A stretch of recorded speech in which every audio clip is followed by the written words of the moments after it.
여러분 안녕하십니까. 티타임의 차정일입니다. 365일 쉬지 않고 방송하는 티타임. 이번 주는 보안 이슈 어떻게 변하고 있는지, 그리고 데이터 센터가 주목받고 있다는데 왜 그런지 한번 살펴보겠습니다. 저와 함께 티타임 출발하시죠.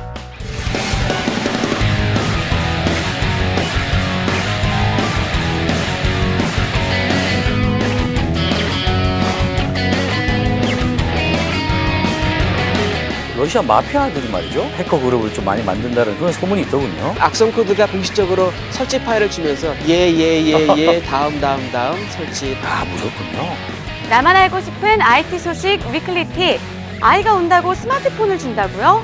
안 돼요. 절대 안 됩니다. 데이터 센터가 대체 뭔데 니들이 좀 난리냐라고 얘기하는데 외장하드 다 들고 다니잖아요. 외장하드가 들고 다니잖아요. 외장하드 USB는 좀 너무 옛날 얘기고 티트렌드 백화점 가시면 마음껏 골라서 매일매일 입고 싶다라는 생각 해보신 적 전혀 없으신가요? 저는 그런 생각 하지 않습니다. 패션 테러리스트시군요. 네, 자, 해킹하면 PC, 노트북 이런 쪽에 공격을 많이 할 것이라고 생각했는데 요즘 들어서는 스마트폰, 심지어 웨어러블 기기까지도 해킹을 한다고 합니다. 더군다나 해킹 그룹들이 조직화되고 전문화되고 있어서 이제는 365일 보안을 조심해야 되는 그런 상황이라고 하는데 최근 어떤 분위기가 나타나고 있는지 한번 살펴보겠습니다. 윤광택 상무 함께합니다. 안녕하세요. 안녕하세요. 자, 이게 보면 이제 작년, 재작년 매년 이런 어떤 보고서를 내잖아요. 네. 뭔가 좀 변화하는 흐름들이 분명히 나타나고 있죠. 과거에 해킹 관련된 부분이라고 얘기하게 되면 예. 개인들의 이름을 알리는 부분들, 내가 이런 능력을 가지고 있어 내가 이렇게. 이런 거 해킹했다. 그렇죠. 지금은 좀 더 진화가 돼서 이 부분들이 점점 전문화되어져 있고 더군다나 조직화되어 있다는 게 가장 큰 변화라고 보여지고 그 있습니다. 전문화돼 있고 조직화돼 있다. 최근 러시아 마피아들이 말이죠. 네. 이런 쪽에 해커 그룹을 좀 많이 만든다는 그런 소문이 있더군요. 충분히 가능한 얘기가 됩니다. 예. 공격자들 그룹이 어떤 공격을 하게 돼 있는데 도움말 페이지를 만든다든가 심지어는 헬프데스크까지 만들어서 사용자들에게 온라인상으로 내가 이렇게 하게 되면 돈을 줄게 라고 하는 모습도 보여주고, 또 하나는 일반적으로 생각할 때는 어두운 곳에서 해킹을 하거나 키보드를 두드리는 모습을 보통 생각하고 있지만 그들도 똑같이 직장인처럼 아침에 출근하고 퇴근하고 주말에는 쉬고 긴 연휴에는 본인들도 휴가를 가는 걸로 그렇게 보여지고 있습니다. 야, 이거 재밌다고 웃어야 될지 울어야 될지 모르겠는데 한마디로 비즈니스가 된다는 얘기잖아요. 그렇죠. 분업화되어 있다는 것입니다. 예. 취약한 부분들을 캐는 조직들이 만들어져 있고 공격 툴킷을 만드는 사람들이 존재하고 있고 또 공격을 하는 조직이 만들어져 있고 더군다나 금전적인 지원이 없이는 사실상 하기가 어렵다는 것입니다. 어떤 사례들이 있을까요? 중국에 기반을 둔 히든링크스라고 하는 그룹이 있습니다.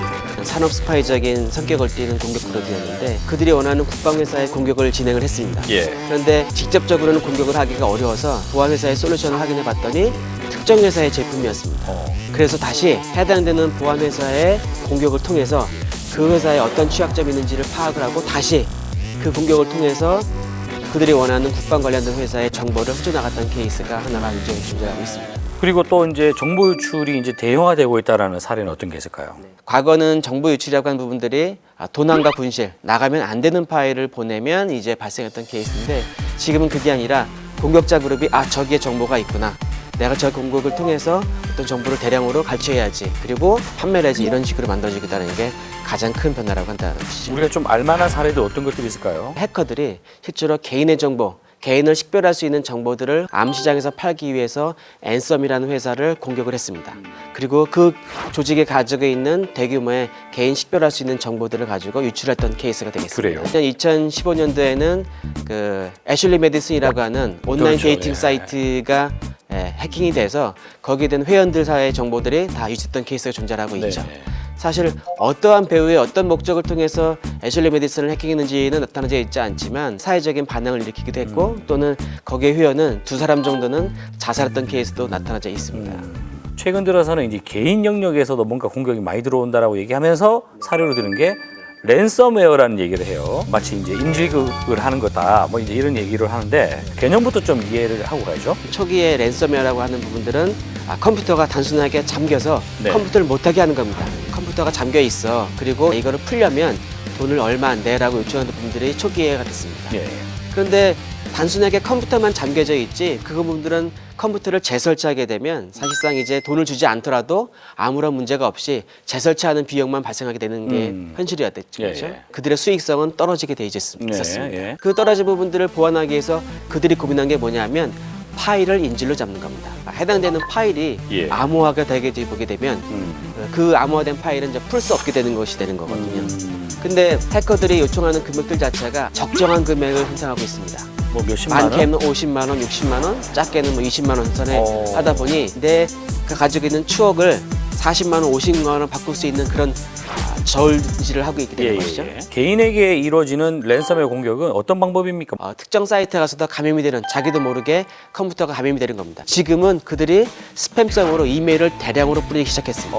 그 내용들 자체도 결제, 페이먼트, 뭐 쇼핑 이렇게 하다 보니까 사용자들은 해당되는 파일을 읽어보고 파일을 클릭할 가능성이 많다는 것이죠. 그래요. 일종의 악성 코드 개념인데 제가 이제 들었던 얘기 중에 하나가 이 해커는 말이죠. 당신이 야동을 봤다.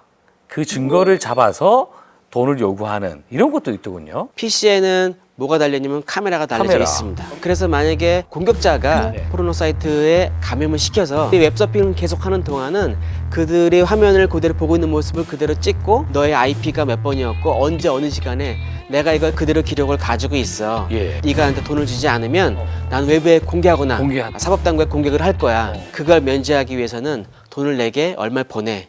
이런 것들이 존재하고 있는 거죠. 야, 무섭군요. 그러니까 그들은 항상 심리적인 것을 사용하고 있습니다. 자, 이제 이렇게 감염이 되는 랜섬웨어가 보니까 종류가 또 많이 변하고 있어요. 이제는 심지어 랜섬웨어가 말도 합니다. 말로. 예. 저도 이제 그 랜섬웨어 감염된 걸 봤는데 감염되자마자 스피커에 음성이 나오더군요. Attention.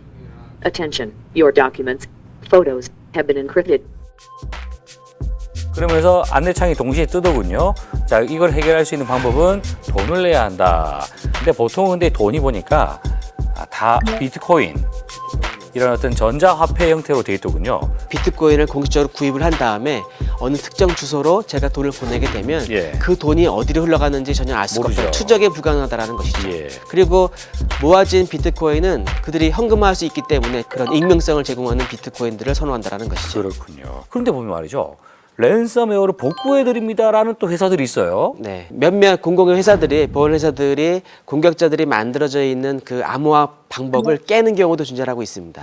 그러나 공격자 그룹들 자체가 깰 수 없는 수준의 암호화 강도를 사용하고 있습니다. 그래서 랜섬웨어 복구해준다는 업체들에게 문의를 해보면 한마디로 돈을 대신 내주는 회사라고 그러더군요. 그렇죠. 사실 일반 사용자들 입장에서는 비트코인을 어떻게 구매해야 되고 어떻게 지급해야 되는지를 사실상 잘 모르죠. 그러다 보니까 암호화를 풀어주는 게 아니라 그걸 대행해주는 경우가 됩니다. 그렇습니다.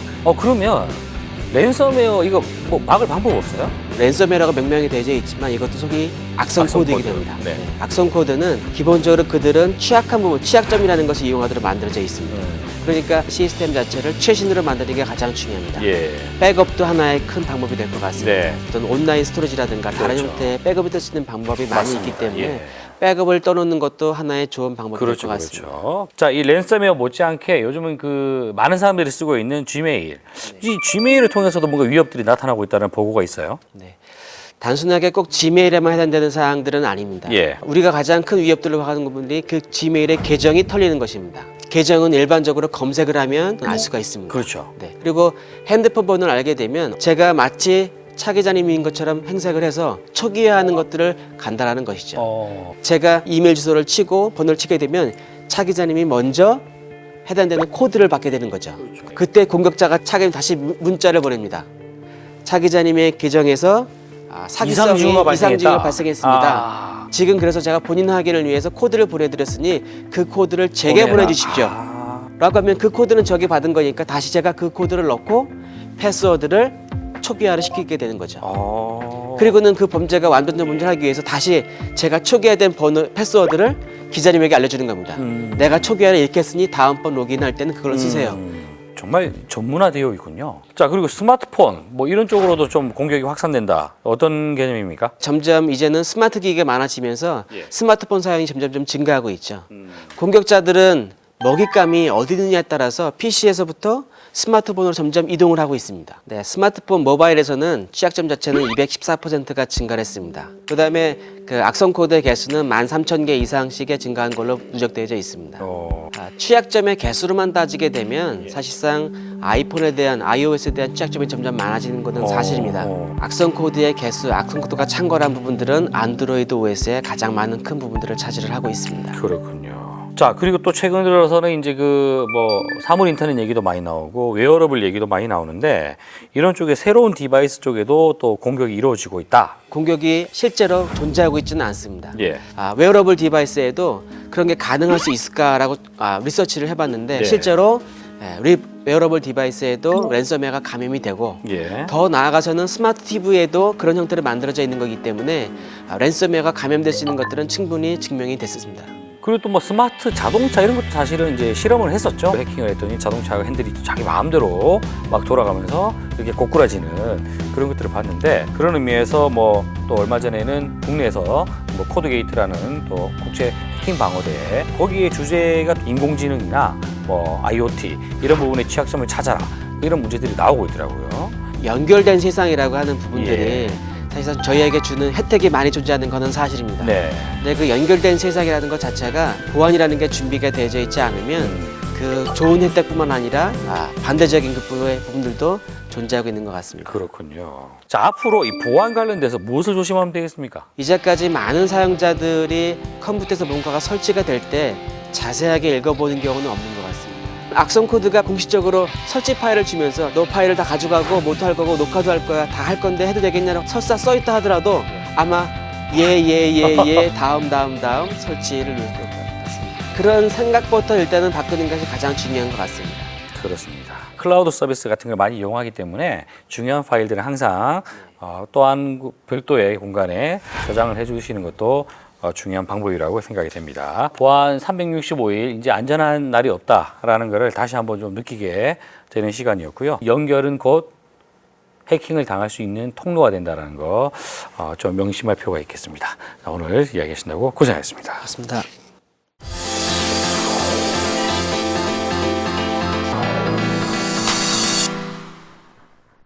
나만 알고 싶은 IT 소식 위클리티. 당신을 위한 IT 뉴스를 정리합니다. 아이가 온다고 스마트폰을 준다고요? 안 돼요. 절대 안 됩니다.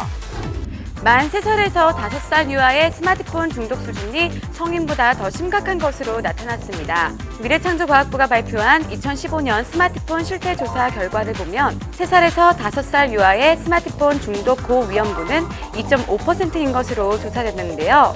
1.6%인 6살에서 9살 아동은 물론 2.1%인 성인보다도 더 높은 것으로 나타났습니다. 이처럼 스마트폰에 중독되는 나이가 갈수록 어려짐에 따라 정부는 인형극과 연극을 통해 유치원과 어린이집에 다니는 유아와 아동을 대상으로 스마트폰 중독 예방 교육을 실시하기로 했습니다. 어른은 아이의 거울이라고 하죠. 어디서든 스마트폰과 떨어지지 않는 저 소정이부터 반성해야겠습니다. 미안. 인터넷 게임 중독을 이제 질병의 한 종류로 봐야 한다는 연구 결과가 발표됐습니다. 보라매 병원 최정석 교수팀은 세계 최초로 인터넷 게임 중독이 뇌파 기능에 악영향을 끼친다고 밝혔는데요. 인터넷 게임 중독 환자는 알코올 중독 환자나 일반인과는 다르게 집중력과 연관된 뇌파 신호인 베타파가 줄어들어 주의력 감퇴 등이 나타난다는 것이 연구진의 설명입니다. 또 이어폰을 통한 청각 테스트 결과 인터넷 게임 중독 환자는 다른 집단보다 기억력, 집중력이 감소한다는 사실 역시 확인했다고 밝혔습니다. 인간의 고유 영역으로 여겨지던 법률 서비스에 도전하는 인공지능이 등장했습니다. 100년 역사를 자랑하는 미국의 대형 로펌이 최근 한 스타트업이 개발한 AI 변호사 로스를 채용하는 계약을 체결했다고 합니다. IBM의 AI 컴퓨터 왓슨을 기반으로 제작된 로스는 화상 관련 판례를 수집하고 분석하는 업무를 수행할 예정인데요. 로스의 업무 능력이 기대되긴 하지만 AI의 역할이 커지면 인간의 일자리가 줄어드는 것에 대한 부정적 영향에 대한 우려를 피할 수 없을 것 같습니다. 법률 인공지능이 더욱 발전되면 재판도 컴퓨터가 하는 시대가 올까요? 왠지 무서운데요? 트위터가 그간 유지해오던 길이 140자 이내 제한을 사진이나 링크 등은 제외한 140자로 다소 유연하게 수정하기로 결정했습니다. 현재 트위터 게시물에 링크를 넣으면 자동으로 축약되긴 하지만 영문을 기준으로 최대 23자로 개선되고 이는 140자 제한을 따질 때도 적용됐는데요. 이제는 사진, 링크와 함께 하고 싶은 말만 꽉 채워 타임라인을 채울 수 있게 됐습니다. 단문 서비스의 정체성은 유지하며 변화는 수용하는 전략에 따라 이와 같은 결정을 내린 것으로 알려졌는데요. 변화된 트위터에는 얼마나 많은 버즈들이 날아오게 될지 궁금해집니다. IT로 성장하는 여기는 티타임. 여러분의 스마트한 생활을 위해 위클리티 더 알찬 소식으로 돌아올게요. 안녕!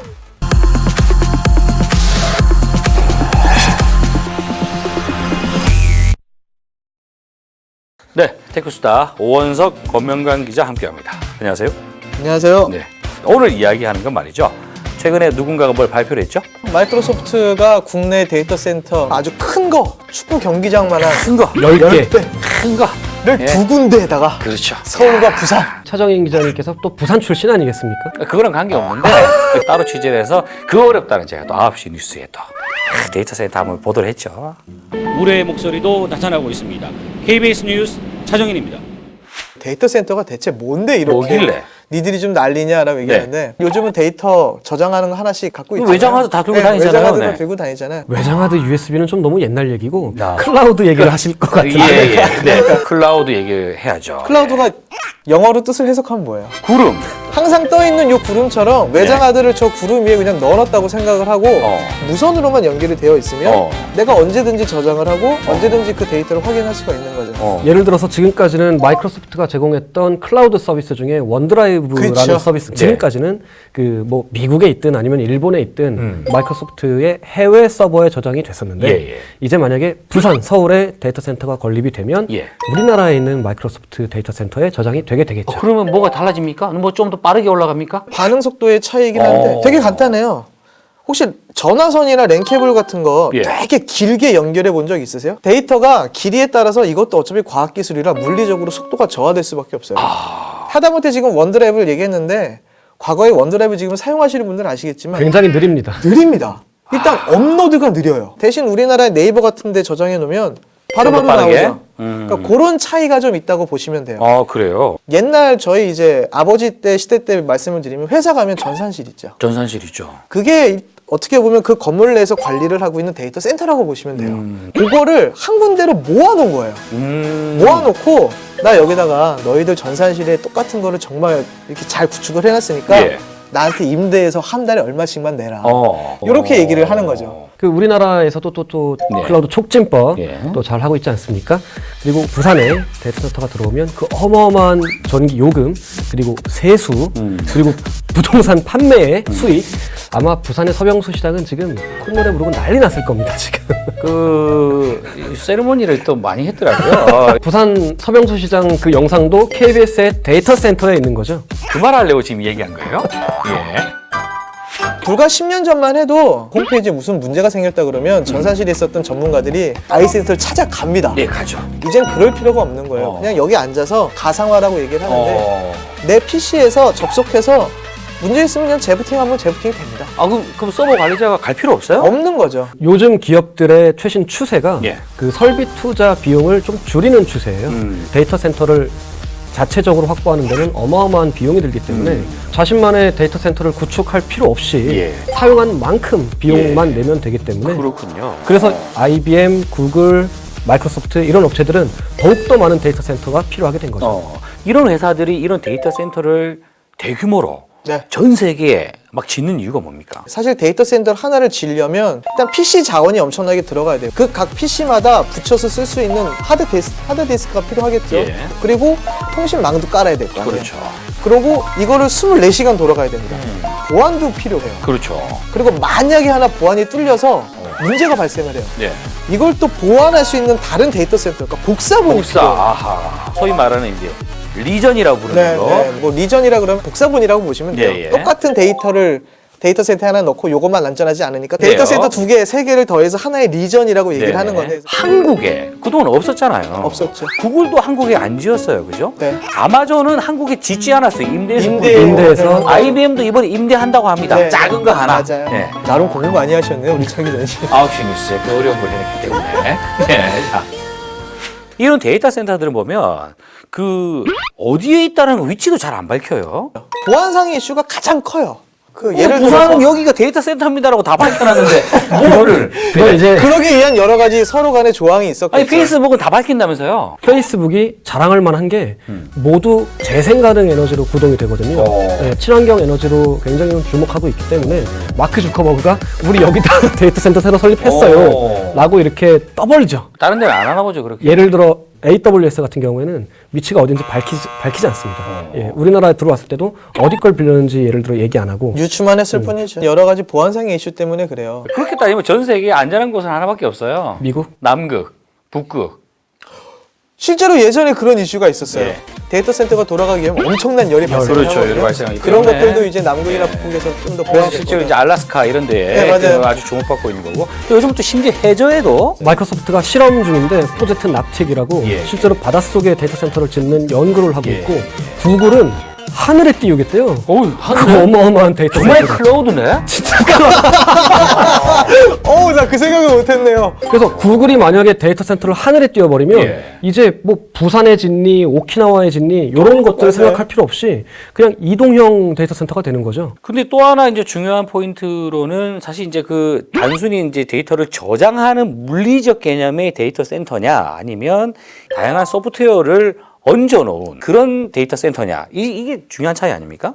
그런 차이가 조금 중요하긴 하죠. 알파고 얘기를 조금 안 할 수가 없어요. 예. 데이터가 쌓이고 쌓이면 쌓일수록 그리고 PC 자원이 늘어나면 늘어날수록 인공지능 사업을 하는 데는 정말 기반 산업이거든요. 그렇죠. 예를 들어 애플이나 페이스북이나 마이크로소프트 같은 곳에 정보를 저장할 때 어떤 동의하게 되는 약관들 그런 걸 보면은 우리가 당신의 정보를 이용해서 뭔가 새로운 더 나은 서비스를 제공하는데 동의하시겠습니까? 이런 문구들이 항상 맞아요. 들어가 있거든요. 예. 예를 들어서 아이폰의 시리 거기다가 이제 우리말로 뭔가 명령을 하지 않습니까? 예. 내일 아침에 깨워줘. 내일 몇 시로 알람을 설정할까요? 뭐 그런 정보들을 애플이 다 저장하고 있다가 그거를 분석해서 더 나은 우리말로 할 수 있는 시리로 발전시키는 어떤 그런 사례들이 좀 있는 거죠. 그렇군요. 근데 왜 이제 한국에 이렇게 하려고 합니까? 일단은 우리나라에 지금 스타트업들 엄청나게 이슈가 되고 있어서 크고 있고요. 예. 그리고 우리나라의 게임 산업과 IT 금융 산업이 발전될 걸 지금 예측을 하고 온 겁니다. 시장이 된다라고 보는 거네. 이젠 시장이 된다고 본 거예요. 제 생각에는 물리적인 어떤 이점도 분명히 있어요. 그 글로벌 멀티내셔널 기업들이 데이터 센터를 만들 때 보통은 일본을 최우선적으로 고려를 했었는데 2011년 이후부터 그 일본의 어떤 지진 그런 리스크를 좀 줄이기 위해서 다른 아시아의 어떤 지역이 좋을까 했는데 중국은 또 어려워요. 막고 있죠. 중국에는 해외 기업들이 규제가. 자국 산업보호가 철저해가지고 예. 중국에는 막대한 투자를 하기 굉장히 좀 어려운 상황이 좀 있습니다. 예. 그래서 중국과 일본 사이에 있는 우리나라가 어. 선택된 게 아닌가 생각합니다. 규제상의 이점도 있죠. 우리나라는 그 관련법상 중에서 예. 웹 데이터를 가지고 있는 데이터 센터가 국내에 있어야 한다는 조항이 있습니다. 아 그래요. 구글이나 애플이 부산에 앞으로 세워질 마이크로소프트의 데이터 센터를 임대해서 거기다가 우리나라 지도를 서비스를 하게 되면 구글이나 애플의 그 가능성이 있겠네요. 고품질 지도 서비스도 사용 그러니까 가능할 수 있을 것 같아요. 그리고 저 마이크로소프트가 리전 증축한다고 할 때 JYP 엔터테인먼트의 박찬 CTO가 동석을 했어요. JYP? 최근에 들어서 가수가 신곡 내면 뮤직비디오 내고 다 어디에서 공개해요? 유튜브죠. 구글의 플랫폼을 이용을 해야 되는 거잖아요. 그렇네요. 그럼 만약에 JYP가 예. 자기네 홈페이지에서 그냥 그거를 공개를 해버리면 예. 글로벌에서 다 접속을 해서 보겠죠. 다운되겠네요. 그렇죠. 근데 그거를 이제 마이크로소프트의 데이터 센터 임대를 해서 한다면 다운이 안 되는 거죠. 오늘 데이터 센터 이야기를 좀 해봤는데 우리가 항상 쓰고 있는 게 확실했다. 알았어요? 언제든지 사용을 하고 있는 거다. 그렇죠. 자, 구름 하늘에도 만들어지고 바다에도 만들어지고 정말 최첨단 기술이 들어가 있다는 점에서 티타임에서 꼭 다룰 만한 이슈였다. 자, 오늘 여기까지 하겠습니다. 수고하셨습니다. 감사합니다. 두 분이 그 안 나오는 사이에 시청률이 많이 떨어졌어요. 아, 떨어졌어요? 좋아해야 되나요? 저번 방송에서 질문을 좀 드렸더니 선배님들한테 자연스럽게 답변 주실 줄 알았거든요. 네가 취재해서 알아서 기사 써라 이런 그렇죠. 얘기들 예, 하시더라고요. 그런 어떤 그 망언을 했음에도 불구하고 시청률이 오르지 않았는데 그렇다고 두 분이 나온다고 시청률이 오르냐? 또 그렇지도 않아요. 그럼 이 말씀 왜 하신 좀 겁니까? 잘해달라는 얘기죠. 네, 잘해달라는 의미에서 저희 이제 정말 시청률 잘 나왔다는 얘기를 한번 해보고 싶은 그날 빨리 왔으면 좋겠습니다. 노동 이슈로 보자면 이거는 외주입니다. 외주. KBS가 예. 자기 서버 정직원 채용 안 하고 마이크로소프트에다가 외주 주는 거예요. 이렇게 하면 굳이 KBS를 예를 드시면 안 돼요. KBS는 그렇게 안 했어요. 네. 노동이라든지 예. 혹은 존엄이라든지 인권이라든지 이런 문제를 항상 생각을 해야 됩니다. 본론으로 좀 돌아가요. 예, 자. 아, 이것도 다 편집인가요? 아니요, 이런 거 다 이제 그거 나가죠. 저기 그 NG. 아, 이거 NG로밖에 안 나가나? 아, 그럼 이게 본방에 나갈 수 아니 있는 오늘 주제가 이게 아니잖아. 외주. 자, 그 외주는 예, 주제 아니에요? 알겠습니다. 우리나라는 휴전 국가인데 마이크로소프트가 그 용감하게 부산에 딱 지었다는 거를 그 딱 했다는 거는 우리나라 전시 새로 이제 전쟁이 발발할 가능성이 좀 낮다고 본사 쪽에서 판단하는 그런 거 뭐 그런 거 아닌가 싶습니까? 제 생각에는 이것도 잘리겠네요. 아. 아니 예. 눈치가 빨라요. 그래요. JYP가 마이크로소프트랑 손잡았다고 해서 별로 그렇게 싫어할 것 같지는 않아요. 네.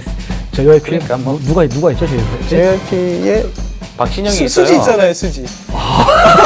수지 아 중국에서 어마어마한 트래픽 유발이 수지 예상됩니다. 있잖아요. 예, 예, 그렇습니다. 트와이스. 누구예요? 저는 되게 트렌디한 사람이라고 봐주시면 될 것 트와이스. 같고요. 여기 두 요즘 그 분은 실시간 그 뮤직 1위를 달리는 예, 뭐 샤샤사로 되게 유명한 뭐 응원하는 그런 노래가 있더라고요. 네, 이렇게 꼰대들과 일을 하고 있습니다, 내가.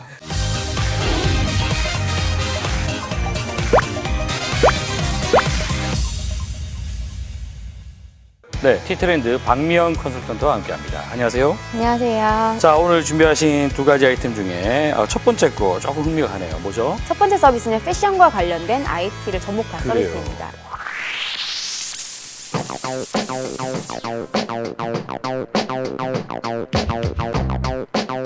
차 기자님 혹시 백화점 가시면 옷이 정말 많잖아요. 그중에서 예. 여긴 옷 내가 마음껏 골라서 매일매일 입고 싶다라는 생각 해보신 적 전혀 없으신가요? 저는 그런 생각을 하지 않습니다. 백화점 같은 데는 안 패션 갑니다. 테러리스트시군요.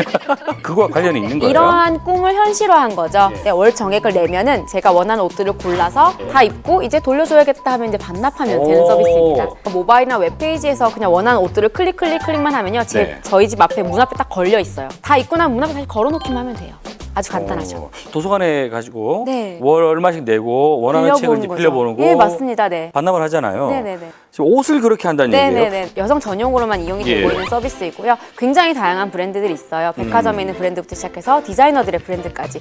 선택의 폭도 굉장히 넓고 외투 같은 것부터 원피스, 티셔츠, 뭐 블라우스 이런 것들까지 다 다양하게 있습니다. 그러면 만약에 이제 옷을 빌렸는데 옷에 좀 때가 묻거나 그럴 수 얼룩이 있죠. 묻거나 이게 전문 세탁 업체와 같이 제휴를 맺고 세탁을 깨끗하게 해서 다시 또 관리했다가 다음 사람에게 또 배송을 하고요. 비용이 궁금해지네요. 이것도 뭔가 좀 선택할 수 있는 네, 맞습니다. 게 있을 것 월정액 같은데? 기반이고요. 네. 7만 원, 12만 원, 14만 원이에요. 예. 월 4벌을 그러니까 4회까지 교환도 가능하고요. 2벌씩 4회 뭐 8벌에서 뭐 12만 원, 17만 원 이렇게. 그렇군요.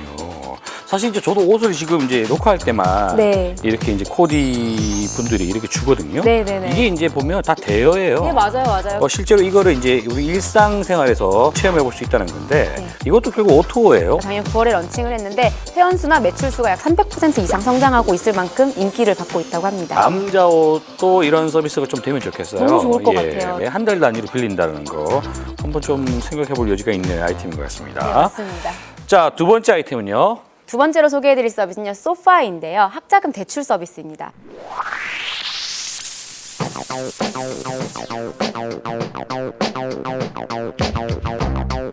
이 학자금 대출 서비스 소파인은요. 2011년 스탠포드 대학원생 4명이 동문 커뮤니티를 기반으로 그 안에 있는 학생들에게 돈을 대출해주는 서비스입니다. 아주 저렴하게 대출을 해주고 있고요. 예. 학생들 입장에선 저렴하게 학자금을 대출을 받을 수 있고 이뿐만 아니라 다양한 부가가치 서비스를 같이 이용할 수 있는 커뮤니티 때문에 굉장히 활발하게 운영이 되고 있다고 합니다.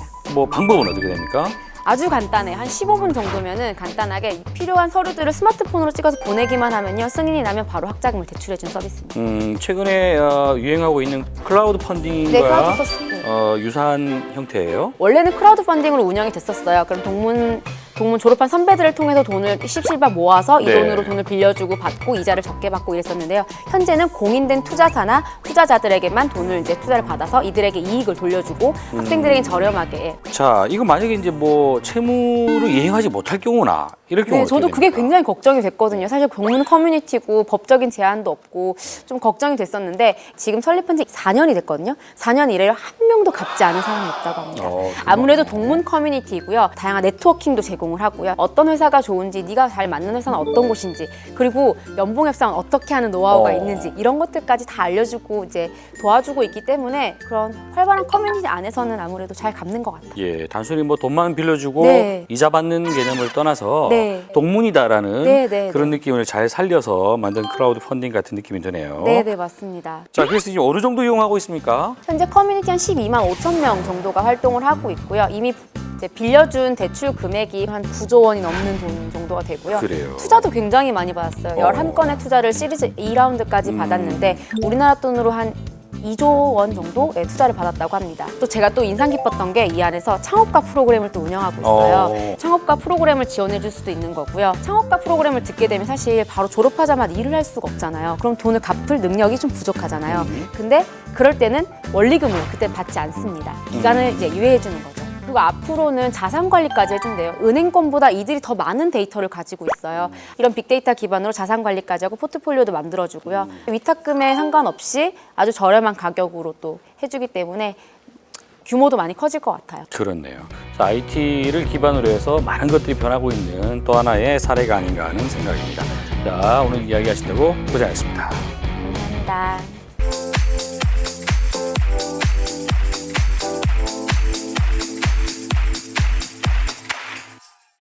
네, 티타임 오늘은 이 보안 트렌드가 어떻게 나타나고 있는지 살펴봤습니다. 한 가지만 기억하면 좋을 것 같습니다. 해커는 항상 우리가 무엇을 하는지 볼 수 있다는 점. 그렇기 때문에 최신 업데이트 잊어서는 안 될 것 같습니다. 다음 주에 더 좋은 이슈로 찾아뵙겠습니다. 고맙습니다.